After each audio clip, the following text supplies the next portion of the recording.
Hello, I'm Emiko Garcia from the Philippines.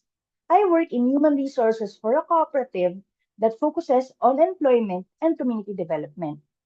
Many people think cooperatives are just small businesses or savings groups, but they are so much more. Cooperatives are built on values like democratic participation, education, and deep concern for the community. In my HR role, I work every day to put these principles into action, whether fair employment, inclusive policies, or youth development programs. For us, social justice isn't just an advocacy, it's a way of living. I'm also actively involved in a research project on the socio-economic impacts of cooperatives to show how they drive positive change in communities.